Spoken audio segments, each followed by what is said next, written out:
Hello friend, તમે બે video તો મારા જોઈ લીધા। હવે આ ત્રીજો વિડીયો છે કે તમે તમારી આઈડી ફેસબુકમાં કન્ટેન્ટ મોનેટાઇઝ ટૂલ મેળવવા માટે યોગ્ય છે કે નહીં, તો એની માટે આ ચર્ચા છે। પૂરો વિડીયો જોજો।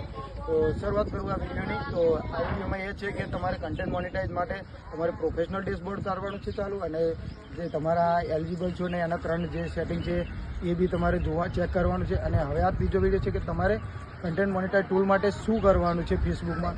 તો તમારે તમારા રોજ 3 વિડીયો અપલોડ કરવાના, ફોટા અપલોડ કરવાના છે, 2 વિડીયો અપલોડ કરવાના છે, અને બસ તમારે લાઈવ આવતું રહેવાનું છે। અઠવાડિયામાં 1 થી 2 વાર તમારે ફેસબુકને પોતાનું તમારું ઓરિજિનલ વોઇસ આવવો જોઈએ।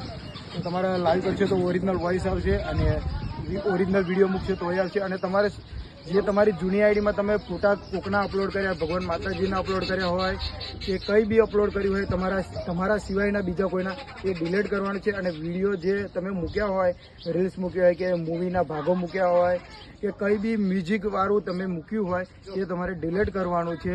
અને તમને આ જ મહેનત તમે તમારા રોજના 3 ફોટા કે 2 ફોટા 4 ફોટા કે 1-2 વિડીયો કે 3 વિડીયો કે લાઈવ આવતા રહેશો તો તમને 1 કે 2 મહિના કે 1.5 મહિનો, વધારે 3 મહિના તો તમને કન્ટેન્ટ મોનેટાઇઝ ટૂલ મળી જશે। એટલે તમે જે બી તમારી આઈડીમાં અપલોડ કર્યું હોય બધું ડિલીટ કરી દેજો, બીજું ના કામનું। અને તમારું ખુદનું જ વોઇસવાળું રાખજો। અને મ્યુઝિકવાળું તો વિડીયો જે ફોટા ઉપર મ્યુઝિક મૂક્યા હોય કે કોઈ બીના વિડીયો મૂક્યા હોય એ બધું જ ડિલીટ કરી દેજો। અને આટલું કરતા રહેજો, તમને 1.5-2 મહિનામાં કન્ટેન્ટ મોનેટાઇઝ ટૂલ 100% મળશે। અને જો ના સમજ પડતી હોય તો મને મેસેજ કરજો।